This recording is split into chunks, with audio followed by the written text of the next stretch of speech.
రానివాడు అంటావు జగన్మోహన్ రెడ్డి గారు. నువ్వెవరివి అసలు రానివ్వటాయి? నేను అడుగుతాను పవన్ కళ్యాణ్, నువ్వెవరివి? జగన్ని మళ్ళీ అధికారంలోకి రానివ్వనంటాకి నువ్వెవరివి? సంవత్సర కాలంగా ఎక్కడున్నావు?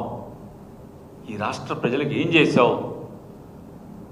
ఆర్తులకి దీనులకి వాళ్ళు అల్లాడుతుంటే నీ రాక్షస ప్రభుత్వం, నీ నరకాసుర ప్రభుత్వం దుర్మార్గాలు చేస్తుంటే ఏం చేస్తున్నావు? ఎక్కడున్నావు? బయటికి రావు. చంద్రబాబు కోసం మాత్రమే బయటికి వస్తావు. ఆయన మీరు 2019లో కూడా చెప్పారు ఇట్లాగే, జగన్ రాడు, రానివ్వను, ఇది నా శాసనం. ఈ సినిమా డైలాగ్ కదా, తమరేగా మాట్లాడింది. వచ్చిందా రాలేదా?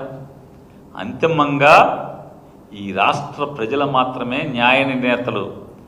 జగన్ని తేవాలన్నా ఆపాలన్నా, చంద్రబాబుని పాతాళానికి తొక్కాలన్నా, సీటులో కూర్చోబెట్టాలన్నా ఈ రాష్ట్ర ప్రజలదే అంతిమ నిర్ణయం తప్పితే నీకులాగా నాకులాగా ఈ రాష్ట్రంలో ఉన్నటువంటి ఏ గొట్టాంది పాత్ర ఉండదనేది నువ్వు నేను తెలుసుకుంటే మంచిదని చెప్పినది కూడా ఆయనకి చెప్తూ